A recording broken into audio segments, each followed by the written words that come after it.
Hello students. तो let's proceed with the chapter number system और आज हम इस चैप्टर को खत्म करेंगे।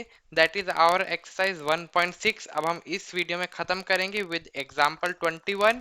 ओके, तो इस वीडियो को स्टार्ट करने से पहले हमें समझने हैं laws of exponents of for real numbers. तो क्या होते हैं, अगर हमें दो प्रोडक्ट दे रखा है रियल नंबर्स का इस तरीके से, that is a to the power m into A to the power n, तो क्या होगा, इसके अंदर मेरी पावर्स ऐड हो जाएगी a raise to power m plus n।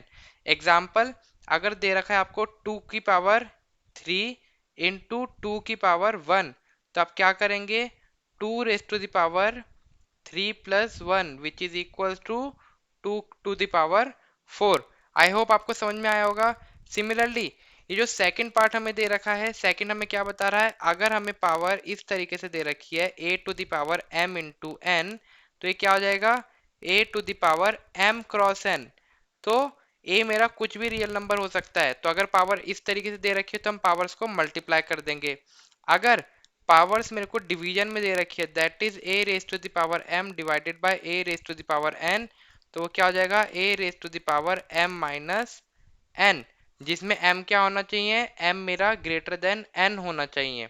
और अगर मेरे को इस तरीके से दे रखा है a to the power m और b to the power m, अब इसमें पावर सेम है, तो मेरा क्या हो जाएगा, a भी हम मल्टीप्लाई कर देंगे और पावर को एक साथ लिख देंगे। आई होप आपको ये चारों लॉज ऑफ एक्सपोनेंट्स क्लियर होंगे। नहीं हुए तो अब हम इनके ऊपर बेस्ड कुछ क्वेश्चन देखते हैं। तो देखिए एग्जाम्पल नंबर 21। तो एग्जाम्पल नंबर 21 का फर्स्ट पार्ट हमें गिवन है, that is 2 raise to the power 2 by 3 into 2 raise to the power 1 by 3। अब देखिए इसमें मेरा फर्स्ट लॉ लग रहा है, अगर मेरा बेस सेम है तो मेरी पावर्स क्या हो जाएंगी, ऐड हो जाएंगी। तो मेरा आंसर आ जाएगा 2 raise to the power 2 by 3 plus 1 by 3 which is equals to 2 raise to the power 3 by 3 which is equals to 2 because 3 cross 3 is 1। तो दिस इज माय आंसर। अब देखते हैं सेकंड पार्ट। सेकंड पार्ट हमें क्या given है, second part हमें given है 3 raise to the power 1 by 5 and whole raise to the power 4। इसके अंदर मेरा कौन सा लॉ लग रहा है, सेकंड लॉ लग रहा है। तो इसके लिए हम क्या करेंगे, 3 raise to the power 1 by 5 into 4 which is equals to 3 raise to the power 4 by 5। So this is my answer. I hope आपको समझ में आ रहा है कि हम किस तरीके से एग्जाम्पल्स को सॉल्व कर रहे हैं, एंड लॉज ऑफ कंपोनेंट्स भी आपको समझ में आ रहे होंगे। नेक्स्ट हम देखते हैं, हमें गिवन है 7 raise to the power 1 by 5 divided by 7 raise to the power 1 by 5 1 by 3। तो इसके अंदर क्या करेंगे, हमारा बेस सेम है लेकिन डिवाइड हो रहा है, तो हम पावर क्या कर देंगे, सब्ट्रैक्ट करेंगे। 1 बाय 5 माइनस 1 बाय 3, इसका आप सॉल्यूशन निकालिए, क्या होगा, जो भी माइनस करके आएगा वो आपका आंसर होगा।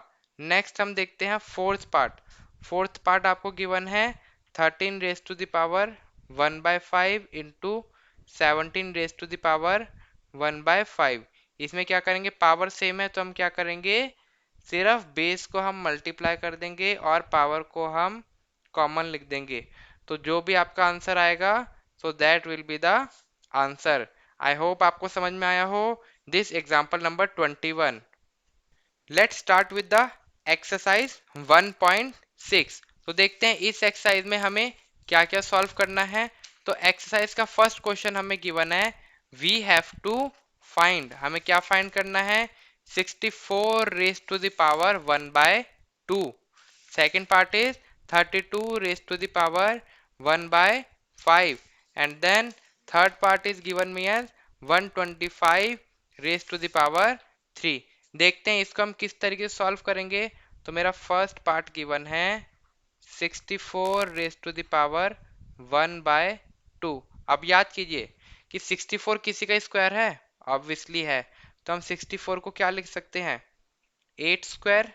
और ये तो हमने 64 को लिखा है, लेकिन बाहर तो पहले से ही क्या है, पावर 2 है, तो हम क्या कर सकते हैं, इसको लिख सकते हैं अब by using the law of exponent. क्या कर सकते हैं, 2 × 1/2, 2 से 2 कैंसिल हो जाएगा और ये क्या बचा हमारे पास 8। तो देख सकते हैं कितना इजीली हमने इसको सॉल्व कर लिया। Next see the second part. Second part आपको क्या गिवन है, 32 raised to the power 1/5।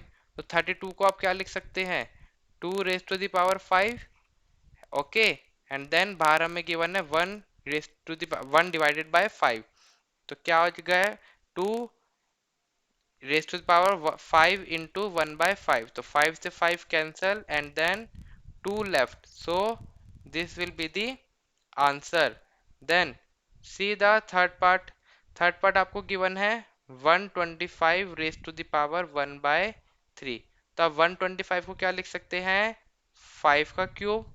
तो 5 का क्यूब और बाहर हमें गिवन है 1/3, तो 3 से 3 कैंसिल हो जाएगा और हमारा आंसर क्या आएगा, 5। तो ये तो बहुत ही इजी क्वेश्चन था जो कि हमने सॉल्व कर लिया। नेक्स्ट देखते हैं फाइंड दिस, क्वेश्चन नंबर 2। तो हम क्वेश्चन नंबर 2 से स्टार्ट करते हैं। क्वेश्चन नंबर 2 का फर्स्ट पार्ट आपको क्या गिवन है, 9 raised to the power 3/2। अब देखिए 9 को आप क्या लिख सकते हैं, 3 का स्क्वायर और बाहर आपको क्या गिवन है, 3/2। तो 2 से 2 ये कैंसिल हो जाएगा, आपके पास क्या बचा, 3 raised to the power 3 which is equals to 27। Next हम देखते हैं सेकंड पार्ट। सेकंड पार्ट आपको क्या गिवन है, 32 raised to the power 2/5 which is equals to, 32 को हम लिख सकते हैं 2 to the power 5 which is equals to 2/5। 5 से 5 cancel and then 2 raised to the power 2 which is equals to 4। Similarly we will solve the third part। Third part हमें given है 16 raised to the power 3/4 which is equals to 2 raised to the power 4। ठीक है, 16 को हम ये लिख सकते हैं, बाहर क्या हो गया 3/4, तो 4 से 4 cancel and what left 2 cube that is 8। Fourth part is given as 125 raised to the power minus 1/3 which is equals to 5 cube raised to the power minus 1/3।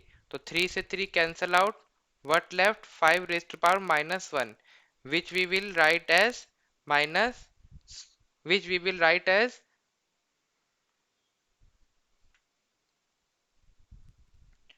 which we will write as 1/5 is my answer। I hope आपको second part समझ में आया होगा। Third question is given me as the, simplify करना है मेरे को। तो फर्स्ट पार्ट मेरे को क्या गिवन है, 2 raised to the power 2/3 into 2 raised to the power 1/5 which is equals to, अब देखिए इसके अंदर मेरा बेस सेम है तो मेरी पावर्स क्या हो जाएंगी, ऐड हो जाएंगी।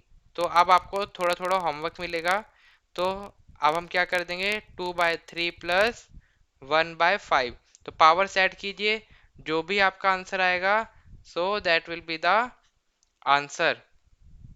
ओके, और फिर हमें उसका आंसर डिस्क्रिप्शन बॉक्स में नीचे बताना है। हमें क्या गिवन है, सेकंड पार्ट हमें गिवन है 1/3 raised to the power 3 whole raised to the power 7। अब देखिए इसको हम किस तरीके से सॉल्व करेंगे। सबसे पहले हम इसके अंदर करेंगे,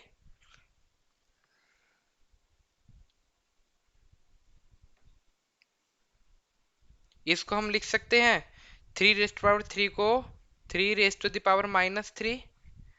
ओके, एंड देन बाहर है 7। 3 raised to the power-3 क्यों लिखा, बिकॉज इधर 3 डिवाइड में है। फिर अब हम क्या करेंगे, 3 raised to the power-3 into 7 which is equals to 3 raised to the power-21। So this is my answer. Next third part. Third part हमें क्या गिवन है, 11 raised to the power 1/2 divide by 11 raised to the power 1/4। तो इसके अंदर देखेंगे हमें division form दे रखी है लेकिन बेस सेम है, तो हम क्या करेंगे, पावर माइनस कर देंगे, दैट इज 1/2 माइनस 1/4। तो जो भी आपका आंसर होगा आप नीचे कमेंट सेक्शन में बताइए। And then fourth part is given me as 7 raised power 1/2 into 8 raised to the power 1/2। तो देखिए अब इसके लिए हम क्या करेंगे, इसमें हमारे बेस अलग है लेकिन पावर सेम है, तो हम बेस को मल्टीप्लाई कर देंगे एंड पावर को हम कॉमन लिख देंगे। तो आपका आंसर क्या आएगा, 56 rest to the power half. तो this will be the answer of the given problem. तो आई होप आपको ये चैप्टर अच्छे समझ में आया। अगर समझ में आया तो please like my video and subscribe my channel and thank you for watching.